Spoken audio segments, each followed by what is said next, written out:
Thank you very much, Mr. President, our distinguished Majority Leader. Mr. President, distinguished colleagues, it is my honor and privilege to sponsor Senate Bill number 1917 under Committee Report number 38, a measure that speaks not only to economic policy, but to the very soul of our nation, the dignity of labor, the strength of family, and the debt of gratitude we owe to our modern-day heroes, our overseas Filipino workers.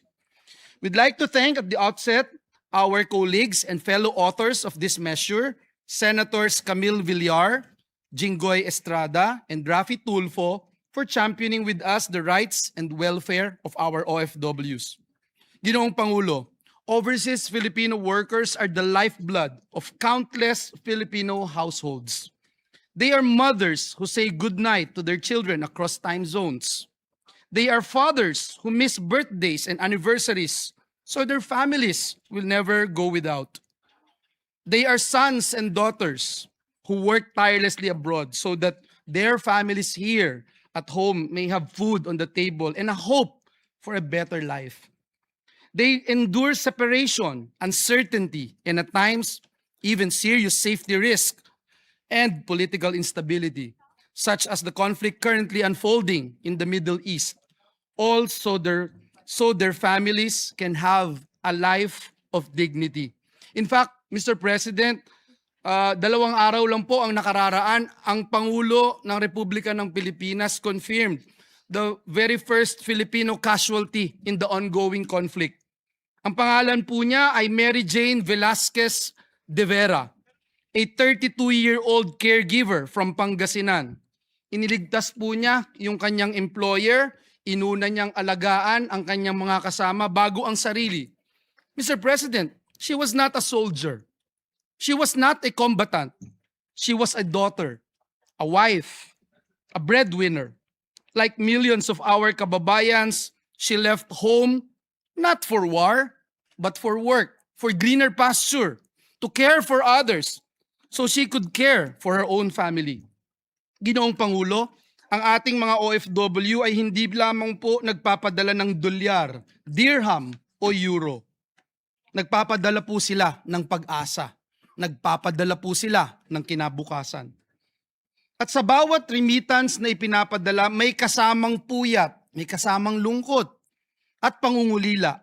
Lahat alang-alang sa pamilyang naiwan dito sa Pilipinas. In 2025, personal remittances from OFWs reached an all-time high of 35.63 billion US dollars, a 3.3% increase from the previous year, according to the latest data from Bangko Sentral ng Pilipinas. These remittances accounted for roughly 7.3% of our gross domestic product and 6.4% of our gross national income last year. But these figures are not just numbers. Mr. President, they are money earned from blood, sweat, and tears. They are tuition fees, medicines, rent, and daily meals. They are the difference between survival and stability for millions of Filipino families. At habang kinikilala po natin sila bilang mga bagong bayani, we must also ask ourselves, ginagawa po ba natin ang lahat upang mapangalagaan ang bunga ng kanilang paghihirap?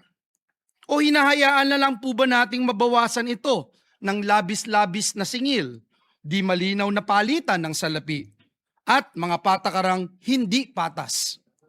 Despite their immense contribution, many OFWs remain trapped in an outdated remittance system, one that quietly chips away at their hard-earned income through excessive fees, hidden charges, and unclear foreign exchange practices. These are not abstract concerns, Mr. President. These are real burdens borne by real families who depend on every peso to survive. Ito po ay dagdag sakripisyong hindi na dapat pinapasan pa. Kaya naman po, Ginoong Pangulo, mga kasama ko dito sa Senado, malinaw po ang layunin ng panukalang batas na ito. Ang siguruhin ang bawat pisong pinaghirapan ng ating mga OFW ay makararating ng buo o mas buo sa kanilang mga mahal sa buhay. Hindi po makatarungang ang sakripisyong ginagawa sa ibayong dagat ay nababawasan ng sobra-sobrang pagdating sa remittance counter. Hindi po tama na ang pera para sa matrikula, gamot, at pang-araw-araw na gastusin ay kinakain ng hidden fees at unreasonable fees. Sa pamamagitan po ng panukalang batas na ito, inilalatag po natin ang malinaw na mga reforma. Una, itinatakda po ang singil sa remittance services para sa ating mga OFW, konkretong tulong, hindi lamang pangako. Ikalawa, ganap na transparency sa foreign exchange rates. Walang paligoy-ligoy, walang sorpresa. Ikatlo, pagbabawal sa bigla at hindi makatarungang pagtaas ng bayarin dahil ang OFW ay hindi captive market o hindi dapat ituring na captive market. Ikaapat, malinaw na pananagutan at parusa para sa mga lalabag sapagkat kung may abuso, dapat may hustisya. At ikalima, financial literacy programs para sa OFWs sa kanilang pamilya dahil ang tunay na proteksyon ay sapat at tamang kaalaman. In fact, this bill will complement Senate Bill number 1910, which is being pushed by our chairperson, Senator Raffy Tulfo, which seeks to provide free financial education to OFWs. Tinakil po natin ito kahapon, Ginoong Pangulo, at nagbigay din po tayo ng co-sponsorship speech. Mr. President, this measure is grounded in our Constitution's mandate to protect labor rights and promote social justice.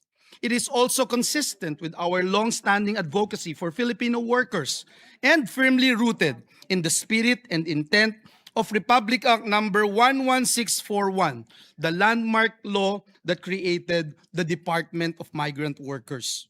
Mr. President, if you recall, when we sponsored the DMW Act in this August chamber, we made a solemn commitment that the protection of migrant workers shall be the paramount policy of the state. Republic Act number 11641 consolidated government functions precisely to ensure stronger coordination, better safeguards, and a more responsive system for our OFW so that services become more responsive, more efficient, and more compassionate. Protecting the remittances is a natural and necessary extension of that commitment. Our responsibility does not end with the deployment or rescue of our OFWs. It extends to ensuring that the fruits of their labor reach their families with dignity and fairness. Mr. President, let me emphasize, this bill is not anti-business. Hindi po ito laban sa mga industriya. It advances a balanced system, one that allows fair returns for service providers while ensuring strong protection for those whose only capital is their labor, time, and sacrifice. Pero higit pa po rito, Ginoong Pangulo, ang panukalang batas na ito ay para sa hustisya, para sa bawat nurse sa Riyadh, sa bawat caregiver sa London, sa bawat marinong naglalayag sa dagat, at sa bawat pamilya ng mahigit 2 milyong OFW sa buong mundo.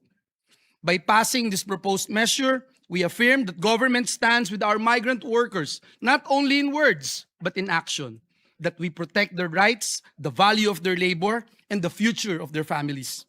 Dahil ang bawat OFW ay hindi lamang manggagawa sa ibang bayan, sila po ay haligi ng pamilya at sambayanang Pilipino. Kaya't hinihikayat ko po ang ating mga kagalang-galang na miyembro ng kapulungang ito na suportahan ang Senate Bill number 1917 dahil sa pamamagitan po ng pangangalaga sa mga padalang salapi ng ating mga OFW. Pinapangalagaan din po natin ang mismong pundasyon ng ating bayan. Maraming salamat, Ginoong Pangulo, at pagpalain po tayong lahat ng ating Panginoong Diyos. To co-sponsor the measure, Mr. President, I would like to ask you to recognize Senator Raffy Tulfo. Oh, he'll just insert, Mr. President, for the records, his co-sponsorship speech to the records. So inserted into the records. May we now recognize Senator Camille A. Villar, Mr. President. Senator Camille Villar is recognized and Senator Padilla is raising his hand thereafter. Go ahead, Senator Villar. Mr. President, distinguished colleagues, and to our fellow Filipinos here and abroad, I rise today to co-sponsor a measure that seeks to protect something very important, even sacred to millions of Filipino families, the hard-earned remittances of our overseas Filipinos. We often call our overseas Filipinos modern-day heroes, but beyond that title are real mothers, fathers, sons, and daughters who wake up each morning in a foreign land with one purpose in their hearts: to give their families a better life. The Bangko Sentral ng Pilipinas recently reported that remittances have reached $35.63 billion in 2025 and nearly $39.62 billion, including personal transfers. These numbers are historic and very significant now that our country as a whole faces a lot of economic challenges. But you know, to many Filipino families, they are not just economic milestones. Behind every dollar is a missed birthday. Behind every remittance is a sacrifice. Behind every transfer is a quiet prayer whispered in a small room far from home. It is the mother who chooses overtime instead of coming home for Christmas. It is the father who works through exhaustion so his child can stay in school. It is the sibling who puts dreams on hold so that another may pursue theirs. These remittances are not merely financial transactions. They are acts of love. They are promises. They are lifelines. For years, my family has walked alongside our beloved overseas Filipinos. I remember the stories shared by my parents, how nearly 5 decades ago, my father built his first home for an OFW who had worked tirelessly abroad, dreaming of a simple house to return to. That story has always stayed with me. It was never just about building a house. It was about giving a family something to come home to: security, stability, and hope. That is why this measure matters. Because when remittances are reduced by excessive fees, inefficiencies, or unfair practices, it is not just about money that is lost. It is tuition that goes unpaid. It is medicine that cannot be bought, and it is a dream delayed. Our OFWs strengthen our economy, and we need this, especially now. But more importantly, they strengthen our families. And when we protect the remittances, we protect Filipino homes. This bill is rooted in a simple belief that I carry deeply. When we protect the family, we protect the nation. Let this measure send a clear message that the government will stand guard over the sacrifices of our kababayans abroad, that their hard work will not be diminished, that their love expressed in every remittance will be respected. Sa lahat po ng ating mga kababayan na nasa Middle East, sa Europe, Asia, North America at sa iba pang panig ng mundo, hindi po kayo nag-iisa. Nasa panalangin po namin kayo at makakasiguro po kayo na aalagaan namin ang inyong pamilya at sisiguraduhin namin na lahat ng magagawa namin para proteksyonan kayo dyan ay gagawin po namin. We see your courage and honor your sacrifice, and we will work tirelessly to ensure that every peso you send home reaches the hands of the family you are working so hard for. Mr. President and colleagues, sana po ipasa natin ang Senate Bill 1917 not just as legislators, but as sons and daughters, as parents, and as fellow Filipinos who understand what it means to sacrifice for family. Maraming salamat po at mabuhay ang ating mga OFWs. Thank you very much, Robin Mr. Padilla. President. Next to co-sponsor the measure is Senator J.V. Ejercito, and after that, Senator Mark Villar. So we Senator recognize Robin Senator. Padilla was asking the floor Oh. later. It's all right. So the majority leader, Yeah, Senator J.B. Ejercito is recognized. Maybe we can recognize Senator Padilla after Senator J.V. Mr. President. All My right, apologies. Senator Ejercito. Good afternoon, Mr. President, colleagues in this august chamber. It is with sincere privilege to express my support and co-sponsor Senate Bill number 1917 under Committee Report number 38 or the Overseas Filipino Workers Remittance Protection Act. So sa pang-remittances, nangunguna sa hanay ng ekonomiya ang ating OFWs. Ang kanilang mga pinadadalang buwanang budget, tuition fees, allowances at emergency funds. Sa bawat patak ng piso at sentimo, hindi lamang nila tinatutustusan ang kanilang mga pamilya na itataguyod din nila ang ating bansa. Mr. President, with the increasing inflows from land-based workers, OFW remittances expanded to 4.2% year-on-year to $3.52 billion last December. Itong nakarang 2025 man po, the full-year cash remittances totaled to $35.63 billion, contributing 7.3% of our gross domestic product and 6.4% of our gross national income. In comparison to the full-year figure in 2024, the total cash remittances reflect a 3.3% increase from 34.49 billion in the said year. In this measure, Mr. President, we recognize the value of remittances to our economic momentum, yet most importantly, the provisions of this bill serve as a guide and protection to our OFWs who are extending financial support to their families and loved ones here at home. Mr. President, OFWs are the providers of Filipino households. Kapag kailangan pambili ng ulam, nagbibigay sila ng budget. Kapag papasok na sa eskwela ang mga bata, nagpapadala ng pambaon at pang-tuition. Kapag nakaluwag-luwag at may extra, magpapatayo ng maliit na kabuhayan. They make it possible for Filipino families not just survive but to live, to experience a decent quality of life more than just making ends meet. Before they are heroes of our nation, they are the heroes of Filipino homes first. There were a total of 2.19 million OFWs in 2024 and Filipinos seeking more income opportunities abroad continue to expand. With a growing number of migrant workers and increasing needs in the country, transactions and inflows will continue to stretch and more of our kababayans will be in need of guidance, financial awareness, and support.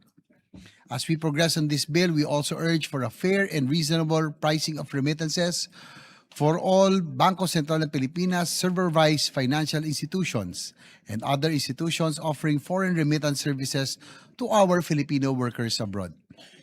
Furthermore, I also support the measures provision on posting foreign exchange rates and charges within the premises of establishments offering remittance services, as it will keep them well aware of the fluctuations of the Philippine peso equivalent, and most significantly to check if they are charged with the correct remittance amount. Tunay na malapit po ang aking puso sa ating mga OFWs, Mr. President. I will always be an advocate of our hard-working migrant workers. To sacrifice the warmth of home in pursuit of providing is a bittersweet choice. Kaya naman po, let us make it easier for our kababayans. In honor of the labor of our overseas Filipino workers, I wholeheartedly support the passage of Senate Bill number 1917. I would also like to express my intention to be made co-author of this measure. Thank you, Mr. President. Mr. President, may we Senator- recognize our distinguished colleague, Senator Robin Hood Padilla. Senator Robin Padilla is recognized. Maraming salamat po, Ginoong Pangulo. Mga kagagalang-galang kong mga kasama sa Senado, ako po ay tumatayo para i-co-sponsor ang Senate Bill number 1917, isang panukalang batas na naglalayong bigyan ng mas matibay na proteksyon ang pinapadalang pera ng ating mga overseas Filipino workers o OFW. Ang ating mga bagong bayani, ang mga haligi ng maraming pamilyang Pilipino at ang buhay na dugo ng ating ekonomiya.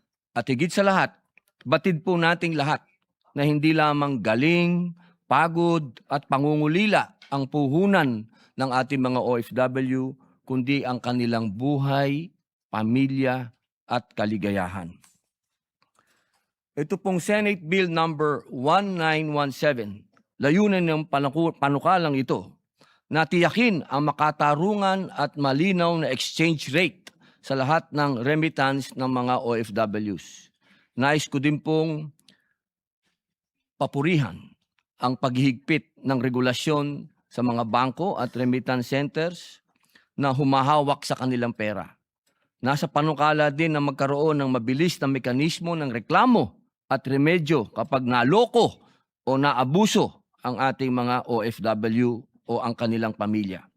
Ang Senate Bill number 1917 ay mahalagang bahagi ng mas malawak na proteksyon na ipinangako ng ating konstitusyon.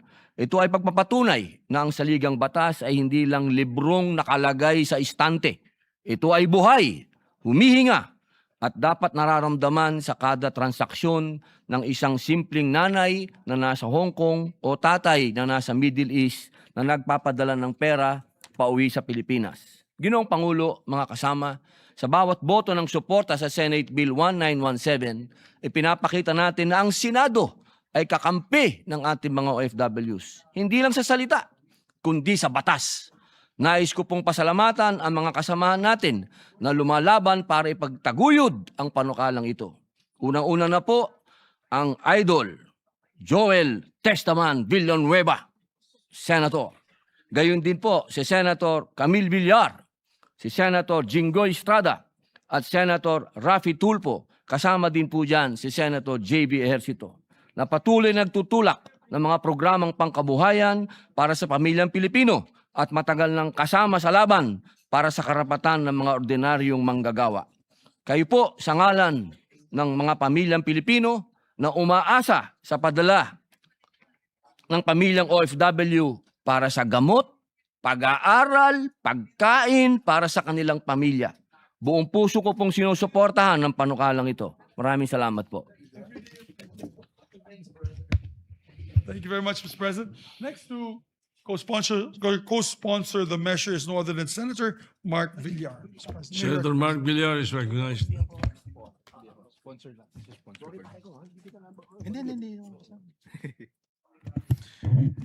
Mr. President, I rise to co-sponsor Senate Bill number 1917 under Committee Report number 38, or the act providing for the protection of the remittances of overseas Filipino workers. Mr. President, more than 10 million of our fellow Filipinos are overseas workers, acting as the backbone of our economy. For a long time now, overseas Filipino workers are globally recognized for their undeniable significance in augmenting workforces abroad. Hindi matatawaran ang sakripisyo ng OFWs upang matugunan ang pangangailangan ng kanilang mga mahal sa buhay. Marami sa kanila ay nagtatrabaho ng matagal at higit pa sa pangkaraniwan at nagtitiis ng homesickness upang makapagpadala sa kanilang mga naiwan dito sa Pilipinas. Mr. President, our modern heroes are also drivers of national development, with the remittances hitting an all-time high of $35.63 billion in remittances for the entire year. The remittances accounted for about 7.3% of the country's gross domestic product in 2025, signifying the substantial role of OFWs in the national economy. Considering this essential economic contribution of OFWs, it is imperative that we guarantee the protection of their hard-earned money, which in turn ensures their financial security. Thus, this representation wholeheartedly supports the Overseas Filipino Workers Remittance Protection Act, seeking to safeguard the financial interests of OFWs by regulating remittance fees and enhancing transparency in foreign exchange transactions.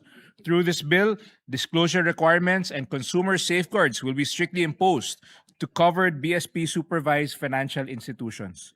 Additionally, this bill institutionalizes free and mandatory continuing financial protection and literacy education for OFWs and their families.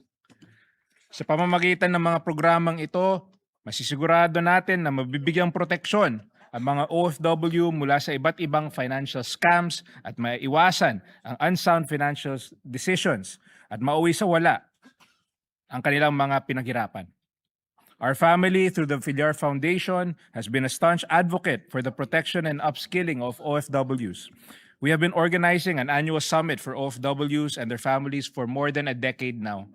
We hold roundtable discussions, panel talks, and forums to empower through entrepreneurship, financial management, and livelihood development. Through these activities, we envision a future where every kababayan and their loved ones would be tempered from uncertainties in national and global socio-economic and political landscape. Mr. President, I commend our good sponsor, Senator Joel Villanueva, for championing this bill for our fellow Filipinos. Saludo ako sa iyo, Senator Joel. It is only right and just that we institutionalize the protection of OFWs and the remittances which have been keeping the gears of our national development agenda running.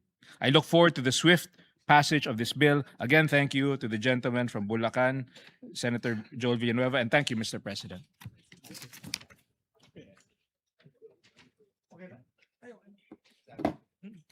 Majority Leader. Thank you very much, Mr. President. Mr. President, there are no other members who wish to co-sponsor the measure. I move that we suspend consideration to allow our colleagues to, oh, sorry, Senator Kiko would like to recognize. My apologies. Senator Francis Pangilinan is recognized. Yes, Mr. President, with the permission of the sponsor, we will just submit our co-sponsorship speech for this measure, and we laud the sponsor, Senator Joel Villanueva, for sponsoring this measure. Thank you, Mr. President. All right, so inserted. Thank you very much, Mr. President. So with that, Mr. President, move to suspend consideration of the measure. Any objection? Hearing none, consideration of the measure suspended. Thank you, Mr. President. Mr. President, we have guests of Senator Erwin Tulfo here. Dear